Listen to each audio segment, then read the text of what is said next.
라디오 오늘.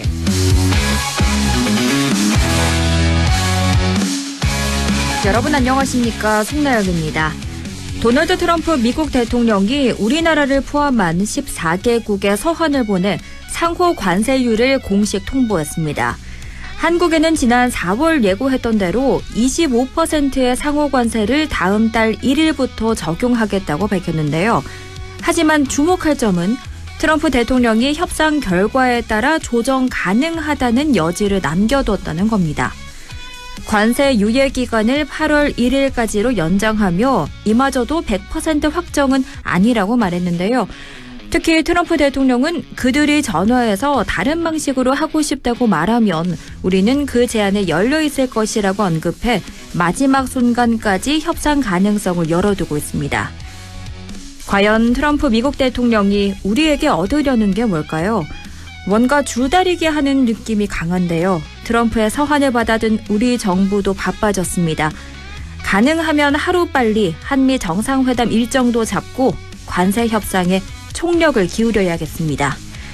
안동문화방송 라디오 오늘 광고 듣고 시작합니다.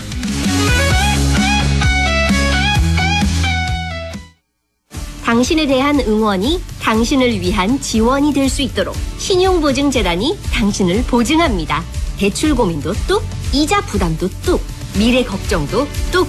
신용보증재단 중앙회와 17개 신용보증재단이 함께하니까 든든하시죠? 함께 우뚝 신용보증재단. 한국인의 연금 공식 시작! 퇴직연금 한투, IRP 한투, 연금 이전 한투. 투자 전문가 한투가 관리 수수료 없이 평생 알아서 해주니까 퇴직연금 고민이라면 외우세요. IRP 한투. 한국투자증권. 한국투자. 원금 손실 발생 가능 및 투자자 귀속, 가입 전 상품 설명서 및 약관 필독. 춤과 노래를 즐기는 장수마을 가고시마의 100세 어르신들. 건강 비법은 흑초. 100세 시대. 골골백세냐 생생백세냐는 지금 결정됩니다. 늦기 전에 샘표 흑초하세요. 매일매일 흑초 습관. 샘표 흑초 100년 동안. 7월 8일 화요일 라디오 오늘입니다. 일부 엄마의 마음으로 바라본 세상사 김세롬의 세상맘사 함께하고요. 2부 이슈 오늘에서는 상주시의 탄소 중립 기본 계획을 두고 시민 토론회가 열리는데요. 이 이야기 들어봅니다. 이어서 최요한 시사평론가와 함께합니다. 라디오 오늘 유튜브로도 다시 들을 수 있거든요. 많은 애청 바랍니다.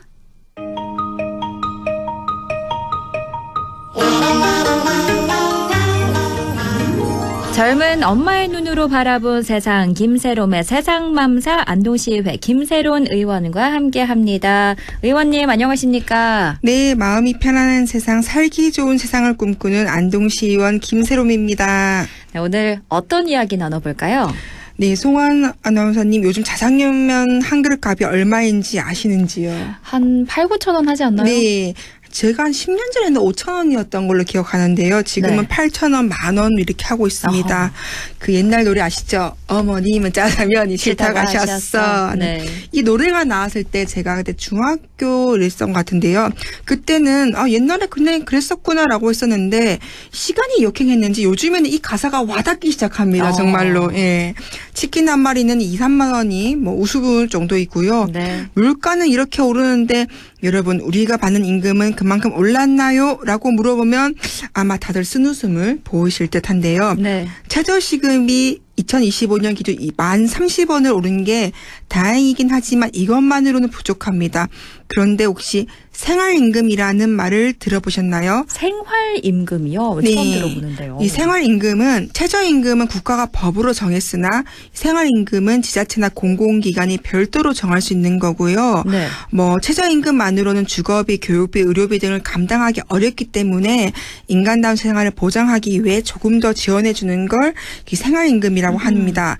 그런데 이 생활임금이란 말 너무 생소합니다. 네. 그리고 이게 얼마나 우리 삶에 도움이 되는 건지, 그리고 우리는 이 생활임금 보장을 받고 있는지 너무 궁금하실 것 같은데요. 오늘은 시민들 한 분 한 분의 삶과 직접적으로 연관된 생활임금에 대해 이야기해 보도록 하겠습니다. 그렇습니다. 생활임금 아마 오늘 처음 들어본 분들도 상당히 있을 것 같은데요. 네. 의원님의 말씀을 정리해 보자면 최저임금은 국가가 법률 법률로 정한 최저 수준의 임금이라면 생활임금은 거기에서 더 나아가서 뭐 최소한의 문화적 생활 같은 인간다운 삶을 보장하는 수준의 임금이다. 뭐 이런 네. 말씀인 것 같은데요. 그런데 일단 이게 뭐 지자체에서 따로 이 임금을 뭐 보전해 준다는 건가요? 어떤 건가요? 네, 그렇게 할 수 있도록 하고 있습니다. 아하. 그러면 이 방송을 듣는 분들을 위해서 궁금할 부분을 좀 짚어보자면 공공기관에서 생활임금을 왜 보장해야 하는 건가요? 기본적인 삶을 위해서라고 생각하면 되게 좋을 것 같고요. 네. 경상북도를 보면은 2025년 생활임금이 11,670원으로 되어 있습니다. 최저시급이 1,300원이므로 최저시급보다 1,640원 많게 책정되어 있거든요. 이거를 통상임금을 한 달로 근무하는 걸로 이제 한 달 209시간 정도로 이제 생각해 보면은 네. 최저시급의 경우는 215만 2,700원이고 생활임금은 243만 9,030원으로 한 28만 6천 원 좀 넘게 차이가 납니다. 어허, 그러면 이 28만 6,330원의 부분을 네. 지자체가 보장을 더 해준다는 그런 네. 거죠? 그렇군요. 그러면 생활임금을 적용하는 게 왜 중요한 건지 설명을 해 주실까요? 네, 여러 지자체의 생활임금 조례의 목적을 살펴봤더니 해당 지자체에서 일하는 근로자에게 적절한 생활임금을 지급함으로써 노동자의 생활 안정과 삶의 질 향상에 기여한다. 라고 적혀 있습니다. 네. 맞습니다. 사실 임금이 올라가면 당연히 삶의 질이 올라가게는 거겠죠. 네. 공공기관은 지역사회와 밀접하게 연결되어 있는 기관이기 때문에 단순히 업무를 수행하는 것에서 그치는 게 아니라 사회적 책임을 지는 곳입니다. 이 행정기관의 정책은 그 정책의 가치가 정말 중요하다고 저는 생각하는데요. 네. 생활임금을 단순히 임금을 높여서 뭐 경제적 삶의 질이 높아지는 것도 있겠지만은 행정기관의 근간제 근로자나 뭐 위탁 사업을 담당하는 업체 근로자들이 본인의 업무에 조금 더 집중할 수 있고 보람을 느끼게 되어서 행정 서비스 향상에도 도움이 될 거라고 보고 있습니다. 그래서 만약에 생활임금을 보장하지 않으면 어떻게 될까? 라고 생각을 또 하실 수도 있는데요. 네. 만약에 공공기관의 비정규직 노동자들이 생활비를 충당하기 위해서 추가적인 일을 해야 할 수밖에 없습니다. 어허. 그러면은 과도한 노동과 스트레스로 인해서 건강이 악화되거나 업무의 질이 떨어질 가능성도 높고요. 공공기관의 경우 서비스 품질에도 부정적인 역할을 맡을 수 있습니다. 네. 제 주변에도 사실 우리 임금으로는 힘들어서 대리운전 같은 그런 밤에 아르바이트 뛰시는 아버지들도 굉장히 많거든요. 네. 특히 뭐 청소나 경비 시설 관리 등 공공기관의 필수 업무를 맡고 있는 비정규직 노동자들은 정말 낮은 임금으로 생활고에 시달리고 있고 공공의 역할을 제대로 수행하지 못할 위험도 있기 때문에 생활임금을 보장하는 것은 저는 단순히 노동자를 위한 것이 아니라 공공 서비스의 질을 높이고 지역사회 전체를 위한 투자가 아닌가라고 생각을 해봅니다. 네. 그러면 최저시급과 생활임금의 그 차이가 얼마나 되나요? 최저시급과 생활임금의 차이는 크게 느껴지지 않을 수도 있는데요. 네. 2024년 작년 기준으로 말씀드리면은 서울의 생활임금은 시간당 11,000원으로 최저시급보다 1,140원 높았습니다.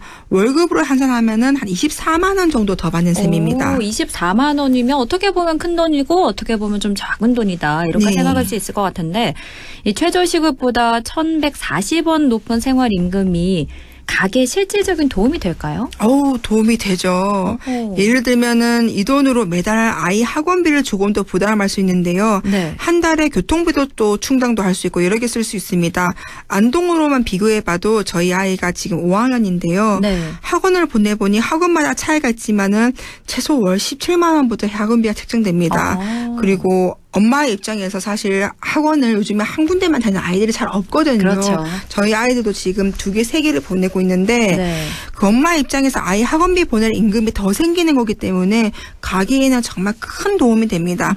특히 소득이 낮은 가정에서는 이 작은 차이가 생계 유지와 생활 안정에 큰 영향을 미칠 수 있다고 보는데요. 네. 그 생활임금은 단순히 돈의 크기로만 볼 게 아니라 저소득 가게의 숨통을 틔워주는 안전망 역할을 한다고 좀 보면은 좋을 것 같습니다. 그렇죠. 아이 학원비 매달 나가는 거 정말 무시 못하는데. 무서워요. 네, 그러니까요. 적어도 좀 숨통을 틔워주는 안전망이다. 이 말이 정말 와닿는데요.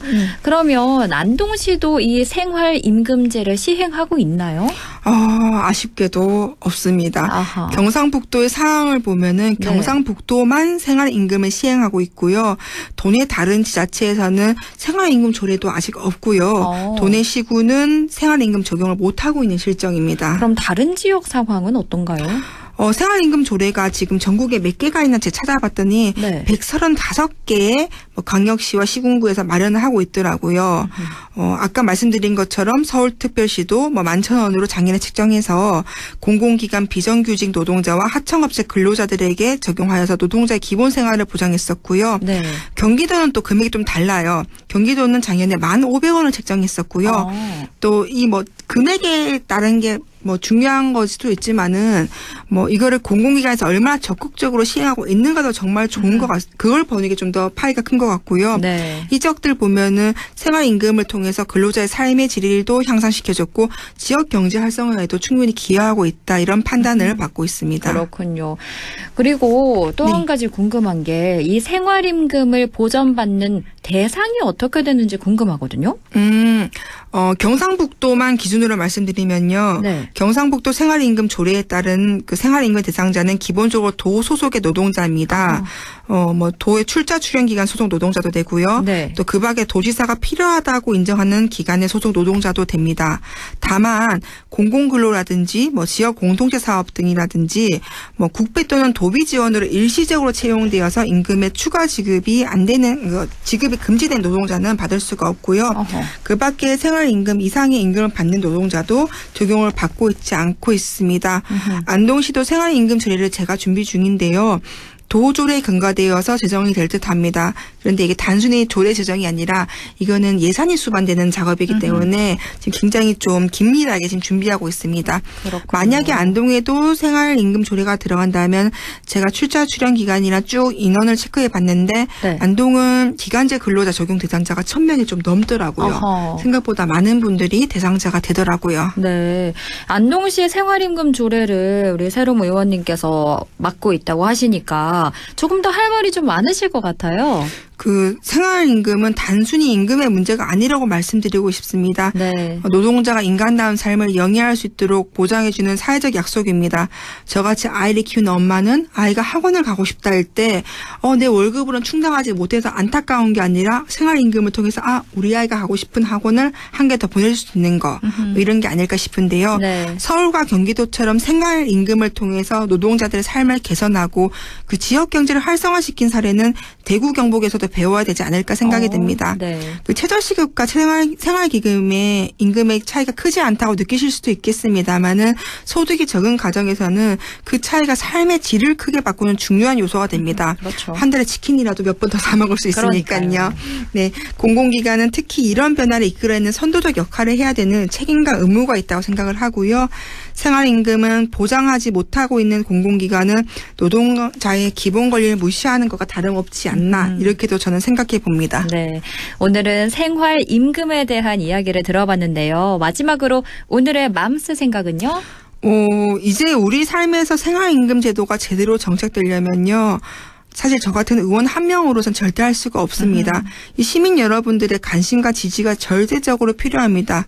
우리 모두가 목소리를 낼 때 그때의 노동 환경도 변화할 수 있다고 저는 생각합니다. 네. 생활임금 나는 대상자가 아닌데 하고 지나치지 말아주셨으면 좋겠습니다. 바로 내 가족, 내 이웃의 이야기입니다. 저도 안동시 시의원으로서 안동시의 생활임금에 대한 분석을 계속하는 중인데요. 네.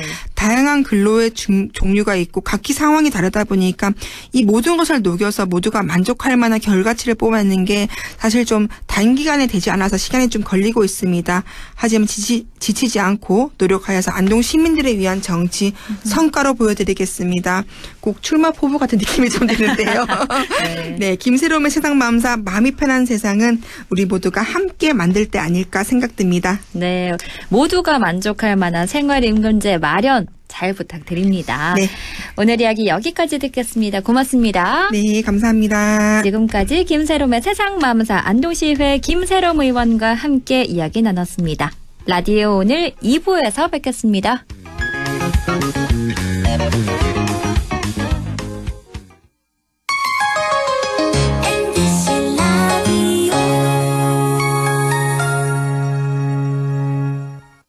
땡긴다 땡겨 매콤새콤 달콤한 맛 무침에는 역시 땡기네 가오리 장례식장 등 각종 대소사 최고의 인기 메뉴 땡기네 가오리 물이 생기지 않아 언제 어디서든 포장 배달 택배 모두 가능한 안동 땡기네 가오리 054-852-4988 예, 며느라. 밥 했어? 설거지 했어? 쓰레기 버렸어? 청소했어? 빨래했어? 개밥 줬어? 아들 낳았어? 딸 낳았어?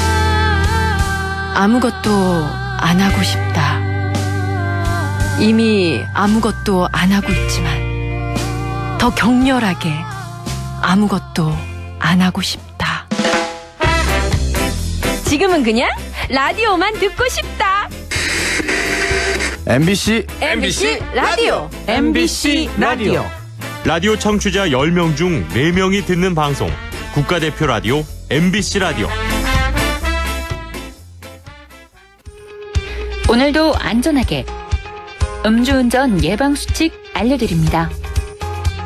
첫 번째, 술자리가 예정된 경우 미리 귀가 방법을 정하고 차는 가져가지 않는 것이 안전합니다. 두 번째, 음주 후 자전거나 전동 킥보드를 이용하는 것도 음주운전 처벌 대상에 포함됩니다. 세 번째, 과음을 한 다음 날에는 대중교통을 이용해 주세요. 숙취 음주운전 역시 처벌 대상입니다. 네 번째, 음주운전을 방조하는 경우에도 3년 이하의 징역형 또는 1,000만 원 이하의 벌금형에 처해질 수 있습니다. 적극적으로 말려주세요. 위험한 음주운전 미리 예방하여 소중한 생명을 지켜주세요.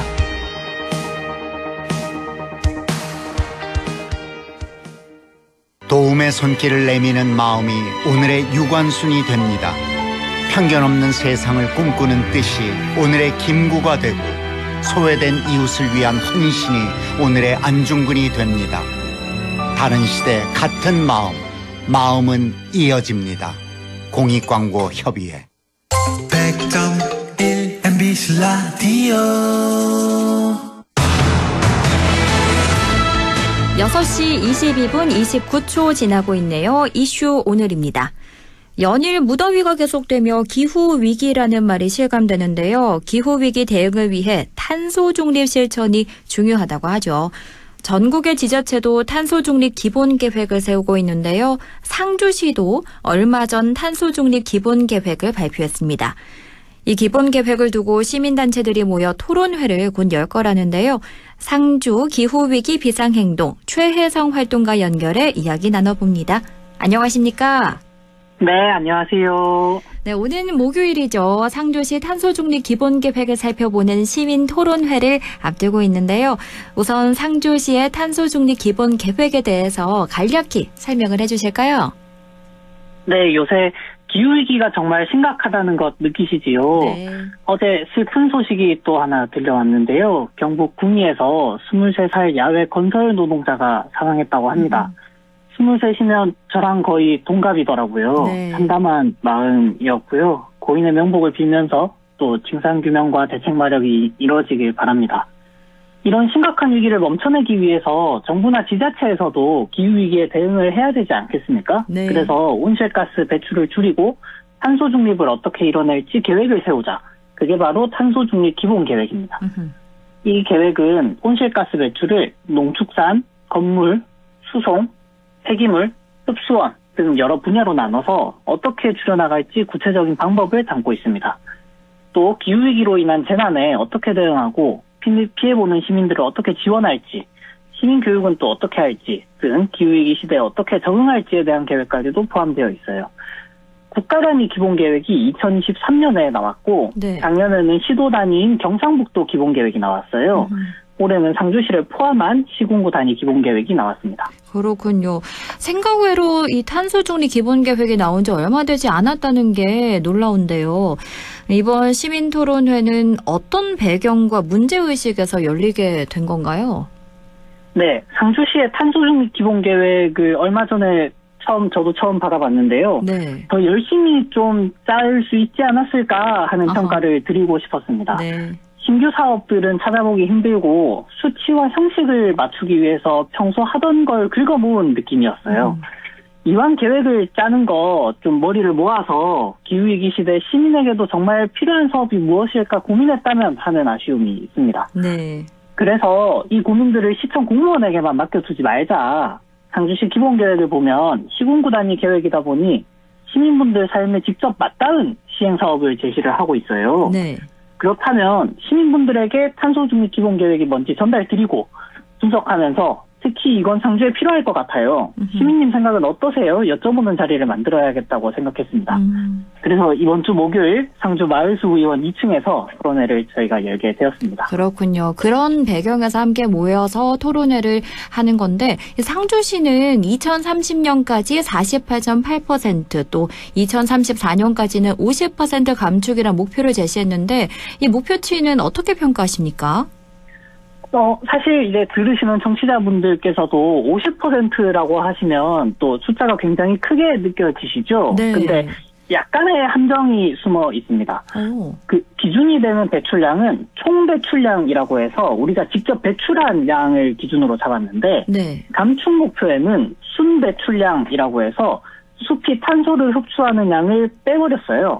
그러다 보니 보통 순 배출량은 총 배출량보다 작습니다.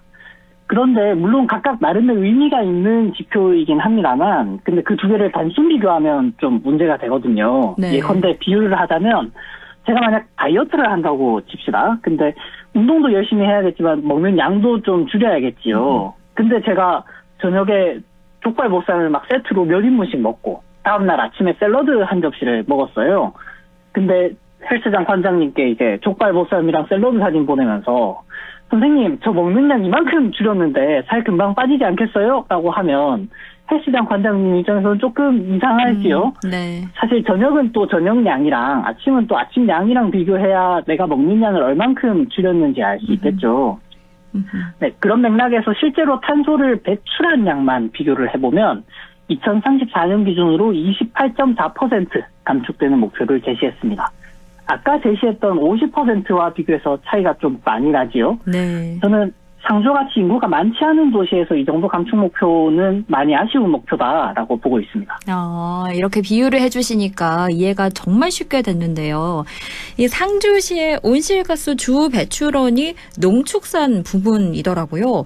상주시의 기본 계획이 이 농축산 부문의 탄소 감축에 대해서는 어떤 구체적인 전략을 담고 있는지 궁금하고요. 그리고 이 부분이 이 전략이 충분히 반영됐다고 보시는지도 알고 싶거든요. 네. 이 지점에서 말씀드릴 것이 있는데요. 네. 온실가스 배출이 서로 비슷한 시군구끼리 참고하라고 온실가스 배출 유형을 구분하도록 되어 있어요. 네. 예를 들어 구미나 포항은 공단이 많고 봉화 같은 곳은 산림이 어마어마하잖아요. 네. 이런 것들 이제 비슷한 시군구끼리 모여서 비교하라고 배출 유형을 구분하도록 하는데 상주는 농축산, 건물, 수송 등으로 배출합니다. 그게 20에서 30% 선에서 고루고루 배출하는 편이라 복합형으로 구분을 해야 돼요. 근데 네. 건물 수송 위주로 신경 쓰는 도시 집중형으로 상주시는 구분을 해놨더라고요. 농축산이 빠졌지요. 네. 그래서 그런지 농축산 부문 감축 계획도 중요도에 비해서 너무 부실하고 심지어 농축산 부문 배출 목표는 기준 연도보다 온실가스 배출량이 4.3%나 증가하는 계획을 짰어요. 이게 온실가스를 줄이자고 만든 계획인데 온실가스 배출이 느는 게 목표라고 하니까 조금 아이러니한 감이 없지 않아 있는 것 같습니다. 네, 그러네요. 그런데 보통 법정 계획이라 하면 시민 의견을 수렴하는 자리가 마련이 됐던 것 같은데 이번 계획은 전혀 이루어지지 않았던 거라면서요? 네, 맞습니다. 원래 시군구별로 기본계획을 심의하는 위원회를 두도록 탄소중립기본법과 상주시 탄소중립기본조례에도 명시가 되어 있어요. 네. 그런데 상주시는 이 위원회를 구성하지 않았습니다. 위원회가 설치되어 있지 않으면 기본계획 심의를 안 거쳐도 되거든요.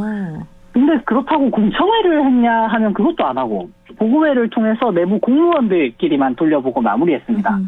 사실 이 과정에서 시민들이 의견을 낼 수 있는 기회는 아예 없었던 것이지요. 네. 이럴 때는 사실 시의회에서라도 더 나은 계획을 만들도록 역할을 좀 해줘야 되는데 상주시 의회에서도 탄소중립 기본계획과 관련해서는 논의를 하지 않고 있어서 저는 개인적으로 좀 답답한 심정입니다.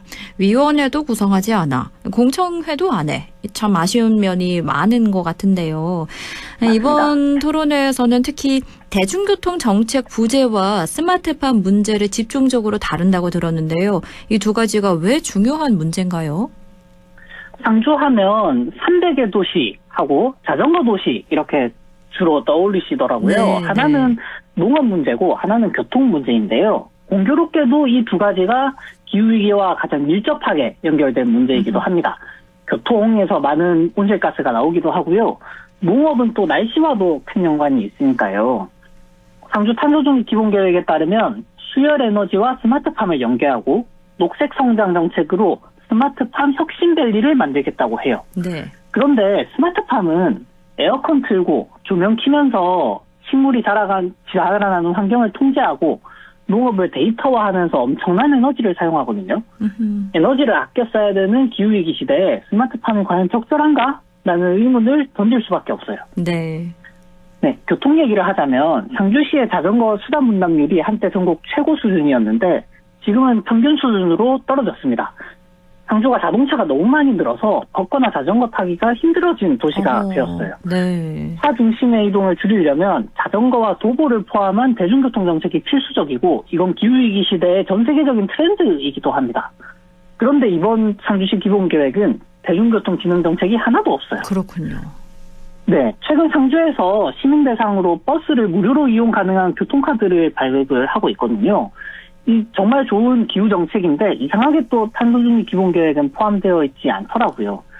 이런 것들이 탄소 감축 효과가 얼마나 될지 계산도 해보고 다른 대중교통 활성화 정책에도 이제 계획에 함께 포함하면 좋겠다는 생각이 듭니다. 그럼 이번 시민 토론회를 통해 상주시 행정이나 시민사회가 어떤 방향으로 나아갔으면 한다 하는 기대가 있을까요? 네, 상주의 탄소중립 담당 주무관님이 한 분 계세요.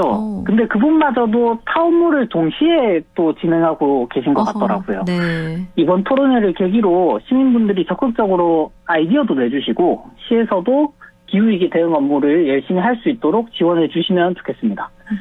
저는 특히 좀 시의회 무관심에 대해서 말씀을 드리고 싶은데요. 네.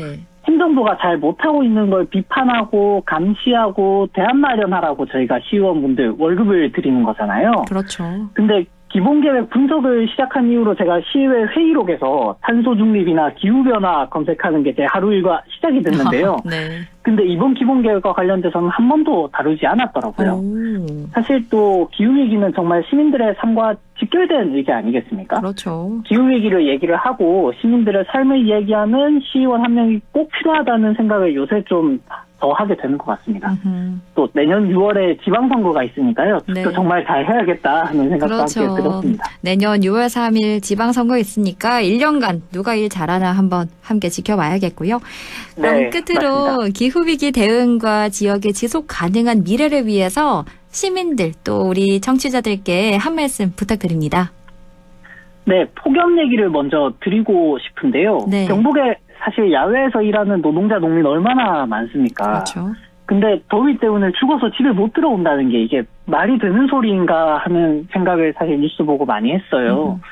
지자체가 탄소 배출량 줄여서 온난화 늦추는 것도 할 수 있지만 의료나 노동자, 농민들 작업 환경 개선 같은 폭염에 시민들 챙길 수 있는 일들 할 수 있는 게 많거든요. 청취자분들께서도 시청이나 시의회 같은 곳에 기후위기 한가하게 생각하지 말아라 한 소리 남겨주십사 또 부탁을 드리고요. 이번 탄소중립 계획 분석을 통해서 시에서도 탄소중립이나 기후위기 대응에 보다 많은 지원을 하고 또 저희도 동료 시민분들과 다양한 아이디어를 함께 고민할 수 있으면 좋겠습니다. 결국 이 기본계획이 어떤 정책을 펼칠 것인지를 정리한 것이더라고요. 시청 홈페이지나 환경과 등에 문의하시면 PDF 파일로 받을 수 있으니까요. 우리 지역은 또 어떤 일을 하려나 살펴보셔도 좋겠습니다. 네. 네, 마지막으로 상주뿐만 아니라 안동, 경산, 포항, 대구는 또 북구, 달서구, 수성구 지역의 활동가들이 모여서 탄소중립 기본계획 모니터링을 함께 하고 있습니다. 지역 언론 등에 또 이제 소식이 전해진다면 관심 있게 지켜봐 주시면 감사하겠습니다. 네, 지금까지 상주 기후위기 비상행동 최혜성 활동가와 이야기 나눠봤습니다. 오늘 말씀 잘 들었습니다. 고맙습니다. 네, 감사합니다. 라디오 오늘에서는 청취자 여러분의 참여를 기다리고 있습니다. 우리 지역에서 발생한 사건, 사고 소식이나 함께 토론하고 싶은 내용을 안동 MBC 홈페이지 라디오 오늘 게시판에 올려주시기 바랍니다. 전화와 문자 참여도 하실 수 있습니다. 전화는 851국에 7191번, 문자는 샵 0913번으로 보내주시면 됩니다. 문자는 단문 50원, 장문 100원의 정보 이용료가 있습니다. 여러분의 많은 참여 바랍니다.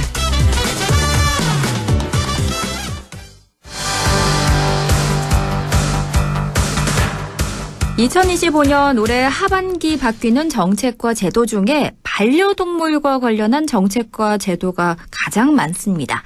최요한의 시사 따라잡기, 오늘은 반려동물에 관한 제도와 정책에 대해 최요한 시사평론가 연결해 자세히 들어봅니다. 안녕하세요. 예, 반갑습니다. 최요한입니다. 네, 기획재정부가 7월에 들어서자마자 2025년 하반기부터 이렇게 달라집니다를 발간하면서 반려동물에 대한 정책을 발표했습니다. 우선 어떤 부분이 바뀌는지 알려주실까요? 예, 우선 반려동물 양육자들이 사전에 동물 진료 비용을 쉽게 알 수 있도록 비용 게시 방법이 개선된다고 합니다. 현재 동물병원은 진료 비용을 병원 내부나 인터넷 홈페이지 둘 중 하나를 선택해서 게시하고 있는데요.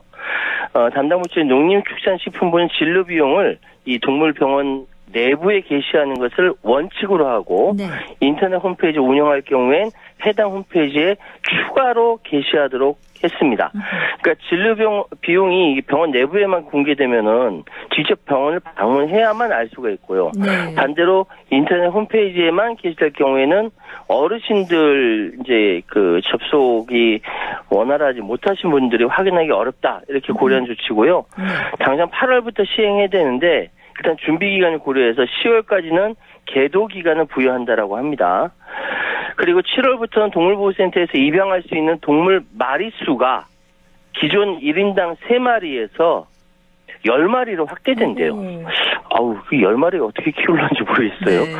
네. 다만 동물보호센터장이 입양 희망자가 제출한 입양 동물에 대한 사후 관리 확인서를 검토한 후에 과연 이 사람이 10마리면 10마리를 다 제대로 잘 키울 수 있는가? 그 이전에 무슨 학대라든지 동물 학대라든지 이런 경력은 없나? 이런 것까지 검토한 후에 문제가 없다고 판단할 때만 가능하고요.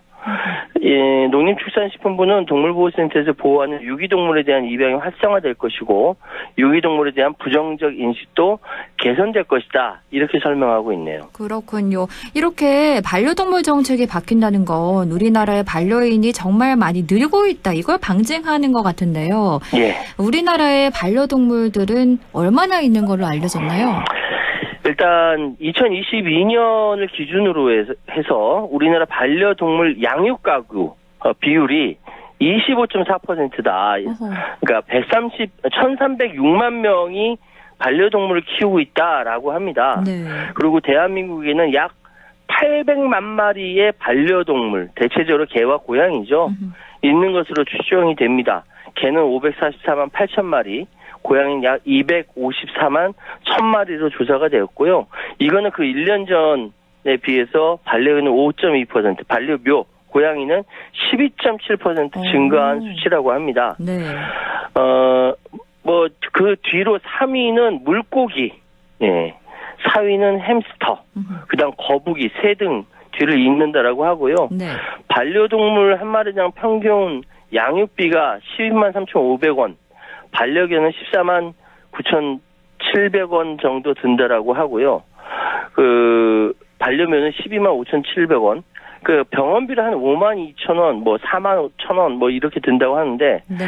우리 진행자님은 뭐 반려동물 키우는 거 있으신가요? 저는 집에 아버지가 물고기를 키우고 네. 있습니다. 물고기. 네. 왜 3위를 했는지 알겠네요. 저는 헤어지는 것이 너무 슬퍼가지고 못 키우고 있어요. 그렇죠. 이렇게 반려동물을 키우는 가정이 굉장히 많아지고 있구나. 이런 게 맞아요. 확실히 느껴지는 것 같은데요. 네. 이번에 농식품부가 반려견 등록은 의무입니다라고 하면서 반려동물 등록제를 공고를 냈더라고요. 네. 그런데 이게 1차와 2차로 나뉘면서 좀 더 복잡하지 않나 싶은데 일단 이 반려동물 등록제가 뭔지부터 설명을 해주실까요? 일단 반려동물과 함께한 보호자는 꼭 아셔야 돼요. 이 반려동물 등록 자진 신고 그리고 집중 단속 기간이 운영이 됩니다. 네. 그러니까 반려동물 등록제라는 게 동물의 소유주 동물 정보를 행정 시스템에 등록해서 유실되거나 유기되는 것을 방지하고 동물 학대도 예방하고 분양 질서 유지 등을 목적으로 운영되는 제도를 의미하는데요. 지금 반려동물 수는 급증하고 있거든요. 근데 등록률이 50%를 넘지 못하고 있어요. 네. 그래서 이 실효성을 높이기 위해서 전면 강화가 된 것이고, 자, 동물보호법에 따라서 2개월령 이상의 반려동물들은 다 등록해야 합니다. 이게 법적 의무사항이에요. 네. 등록하지 않으면 100만 원 이하의 과태료가 부과됩니다. 1차 위반 20만 원, 2차 위반 40만 원, 3차 위반 60만 원입니다. 한 가지 궁금한 게요. 이 반려동물 등록제에 해당되는 건 뭐 제가 앞서 말씀드렸던 물고기 이런 거 말고 개, 고양이 이런 동물들이 대상인 거죠? 그렇죠. 보통 이제 칩을 삽입해야 되기 때문에 그렇군요. 개와 고양이를 대상으로 하는 거죠. 일각에서는 이 동물 등록 자진 신고 기간을 올해도 운영한다면서 심지어 뭐 2차로 2번이나 운영한다고 비판도 하더라고요. 그렇습니다. 사실은 이 동물 등록 자진 신고 기간을 2019년부터 했어요. 네, 계속 하고 있는 거예요, 지금 상황이. 근데 동물보호법 위반해서 동물 등록을 하지 않는 사람에게 자꾸 면죄를 주냐, 이 비판 당연히 나오죠. 네. 외장형 등록을 계속 허용해 놓으면서 실효성 없는 등록을 늘린다. 이 외장형, 내장형 얘기는 제가 나중에 또 말씀드릴게요. 근데 일단 1차 신고 기간 다 지났어요. 집중 단속 기간은 지금 중입니다. 5월 1일부터 6월 30일까지가 신고 기간이었고 1차. 단속 기간이 지금 7월 1일부터 7월 31일까지예요. 근데 2차도 좋습니다. 2차 자진 신고 기간이 9월 1일부터 10월 31일. 2차 집중 단속 기간이 11월 1일부터 30일까지입니다. 방금 말씀드린 데 법적 의무사항이고 이거 과태료 부과되는 거예요. 꼭 하셔야 됩니다. 이 가까운 동물병원에서 손쉽게 하실 수가 있어요. 근데 지금 이게 변경 신고도 해야 합니다. 그러니까 반려견 소유자가 바뀌었다. 보호자의 주소, 전화번호가 바뀌었다. 등록한 반려견이 사망했다. 뭐 이럴 때도 동물 등록 변경 신고를 하셔야 됩니다. 이거는 이제 변경 신고 같은 경우는 국가동물보호정보 시스템이나 정부 24 사이트에서 온라인으로 하실 수 있고요. 각각 차이가 있으니까 한번 찾아보셨으면 좋겠습니다. 네. 그리고 앞서서 이 반려동물을 등록할 때 내장형과 외장형 두 가지 방식이 있다고 말씀해 주셨는데 이 두 개는 뭐가 다른 건가요? 그러니까 쉽게 이해하시면 외장형은 목걸이나 인식표를 이제 부착하는 거고요. 내장형은 동물 몸에 칩을 삽입하는 거예요. 이게 모두 다 등록 의무사항이고 각각 장단점이 있죠. 외장형 같은 경우는 시술 없이 간단하게 할 수 있고 비교적 비용이 저렴합니다. 근데 동물에게 일몰감도 적죠. 근데 분실될 수가 있어요. 개나 고양이가 가만히 있습니까? 분실될 수 있고 인식표가 파손되면 분실될 경우 확인이 불가하고 유기 시 이 동물을 이렇게 다시 발견하기가 어려워요. 근데 내장형 같은 경우는 분실 위험이 없고 평생 부착되고 유기될 경우에 발견될 가능성이 높죠. 그런데 이게 약간의 통증과 위험이 따를 수가 있거든요. 외장형보다 비싸요. 일반적으로 제가 알아보니까 한 4만 원에서 8만 원 정도 한다고 하거든요. 내장형이. 부작용도 조금 있을 수 있고. 근데 이제 최근에는 내장형 등록을 지자체에서 지원해 주는 경우도 있으니까 내가 사는 동네에서 이 반려동물 등록할 때 어떻게 되는지 한번 확인해 보셨으면 좋겠습니다. 네. 그런데 일각에서는 이 반려동물 양육 붐을 2030 세대 저출산과 연결해서 생각하는 사람들도 있더라고요. 어떻게 보시나요? 아니, 그러니까 이게 2030 세대가 아이는 안 키우고 개만 키우고 있다 막 이렇게 얘기하면서 막 신랄하는 정치인이 있었습니다. 기억하실 거예요. 누구라고 딱 말씀 안 드릴게요. 이게 지난해 6월 달에 어떤 보도가 나왔었냐면은 한국의 반려동물 현황과 관련된 일련 언론 미디어 보도가 화제가 됐는데, 즉 다시 말씀드리면 반려견의 사료 판매량이 유아 분유나 이유식 판매량을 추월했다. 이 보도입니다. 그러니까 2024년 1월부터 5월 기준으로 반려견 사료와 유아의 분유나 이유식 판매량 비중을 보니까 반려견 사료가 69%, 아이들 먹는 분유나 이유식이 31%라는 거죠. 이게 사실 이게 역전된 건 오래됐어요. 2021년에 역전되고 2배 이상 차이가 벌어지니까 이 대대적으로 보도를 한 거예요. 네. 그러니까 사람들이 아니 아이는 안 키우고 개만 키우냐 고양이만 키우냐 막 이런 얘기가 나온 거죠. 그리고 지난해 1월에 통칭 개 식용 금지법이 급무살을 타고 국회의 법제사법위에 통과 뒤에 본회의 가결되고 이제 2027년부터 개고기 제조와 유통 국내에서 완전히 금지됩니다. 반려동물이나 통상 반려동물로 여겨진 동물들의 처우를 놓고 큰 폭으로 달라진 우리 국민들의 의식이 여론이 뒷받침됐다 알 수 있고요. 그러면 여기서 아까 말씀드렸던데 2030 세대가 반려견만 키우고 반려묘만 키우고 아이는 안 키운다라는 얘기를 반박할 수 있는 이야기는 가구주, 그 반려동물을 키우는 가구주가 연령대가 어떻게 되냐? 네. 50대가 제일 많습니다. 18.9%. 그 다음이 40대예요. 16.5%. 그리고 이어서 60대입니다. 14.4%.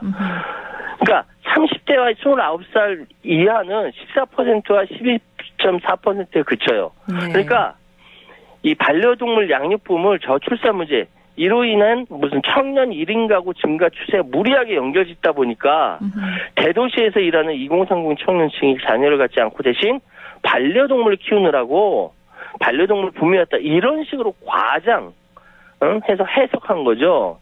오히려 통계 수치를 보면은 아이가 커서 장성해서 대도시로 떠난 자녀를 둔 농어촌 지역의 중장년층이 상실감과 이 쓸쓸함 탓에 반려동물을 맞이했다. 그것이 반려동물 양육권을 불렀다. 이렇게 보는 편이 훨씬 더 설득력이 있는 것이죠. 그러네요. 이런 저출생 관련한 점과 또 한 가지 또 생각할 점은 매년 많은 수의 유기동물이 발생한다 이런 점인데 유기하는 건 법적으로 금지가 돼 있잖아요. 그렇죠. 이건 법적으로 금지되어 있습니다. 동물보호법에 따라서 동물을 유기하는 행위는 범죄입니다. 적발 시 벌금형에 처해질 수 있고 현행법상 300만 원 이하의 벌금에 처해집니다. 이거 앞으로 500만 원으로 더 강화될 거라고 해요. 네. 그런데 실제 처벌 사례가 극히 드물어요. 왜? 워낙 몰래 버리니까. 반려동물 전문 매체에 따르면 2022년에 개나 고양이 기타 동물을 포함해서 총 11만 마리가 넘는 유기동물이 발생했습니다. 11만 마리요. 이거 공식적으로 포착된 게 그래요. 네. 이 유기동물이 지자체나 사설보호에서 일정 기간 보호받지만 다시 재입양되지 않으면 안락사될 가능성이 높습니다. 유기된 동물 중 안락사나 자연사 등으로 사망하는 비율이 무려 51%나 된다라고 해요. 그러니까 정부의 공식 집계상 11만 마리의 반려동물이 벌어졌다. 사설보호소에 들어온 동물까지 하면 실제로 유기 규모가 그 두세 배인 한 20에서 30만 마리가 벌어진다라는 거예요. 네. 동물을 유기하는 이유가 뭔지 아세요? 뭘까요? 이게 나이가 1살 전후면 안 귀어지는 나이랍니다. 귀어지지 않는데요. 요때 동물이 그러니까 버린다는 거예요. 또 10살이 넘은 노견, 노묘 버린다는 거예요.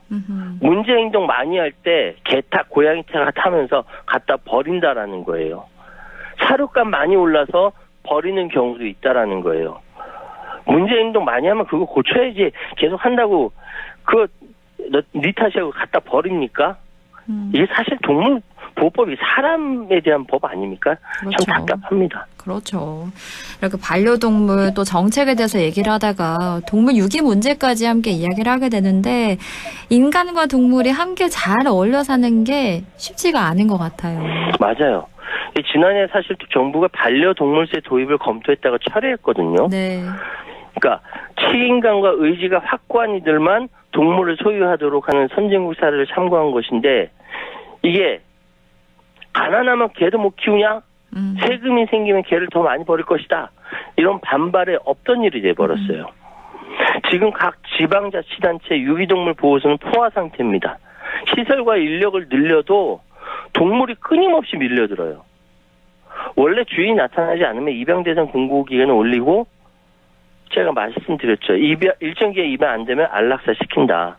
근데 이 작업에만 매년 300억 원의 예산이 소요가 됩니다. 그래서 지자체마다 유기견이나 유기모 입양하는 가정에 지원금도 주고요. 중성화 수술도 해주고요. 칩 삽입하는 비용도 대주고 노인이나 취약계층에게는 외로우니까 반려동물 진료비도 대주고 개 놀이터도 만들어주고 있습니다. 그래서 문제는 개나 고양이 반려동물이 아니라 사람입니다. 사람. 이런 이야기가 있어요. 동물 싫어하는 사람은 동물을 아예 처음부터 소유하지 않기 때문에 버리지 않는다. 동물을 좋아하는 사람이 버린다. 그저 예쁘고 따스함이 그리워서 또는 동정심과 정의감으로 가족으로 드립니다. 가족으로 들 때 넌 이제 우리 가족이야. 아유. 근데 책임지기가 쉽지 않아요. 네, 그렇죠. 한 여론조사에선 반려동물 인구의 절반이 파양을 고려했다. 이런 여론조사도 있어요. 한 주인 밑에서 평생 살다 무지개가 다리 건너는 비율이 우리나라 반려동물 20%도 되지 않는다고 합니다. 농림축산식품부가 지난 2월 27일 제3차 동물복지 종합계획을 세웠는데 정부가 이렇게 세우면 뭐합니까? 어쩌면 지금의 반려동물 정책은 대상은 개나 고양이 같은 동물이라기보다 사람이 아닐까. 가족 같은 동물 버리는 사람은 늘고 유기동물 입양 비율은 점점 떨어지고 아닌 말로 말 못하는 동물이라고 함부로 줬다가 뺏는 사랑 이게 정말 바릅니까? 그리고 그렇게 버리는 사람들한테 한마디 하고 싶어요. 동물조차 사랑 못하는 사람이 과연 사람을 사랑할 수나 있겠습니까? 맞습니다. 이렇게 동물조차 사랑하지 못하는데 사람 사랑할 수 있을까? 한 번 더 생각을 하게 되는데요. 네. 반려견 등록은 의무입니다. 자진 신고 기간을 등록하면 과태료 면제되니까요. 2차 신고 기간이 9월 1일부터 10월 31일까지입니다. 이 기간에 꼭 반려견 등록하시기 바랍니다. 지금까지 최요한 시사평론가와 함께했습니다. 오늘 말씀 잘 들었습니다. 고맙습니다. 예, 감사합니다.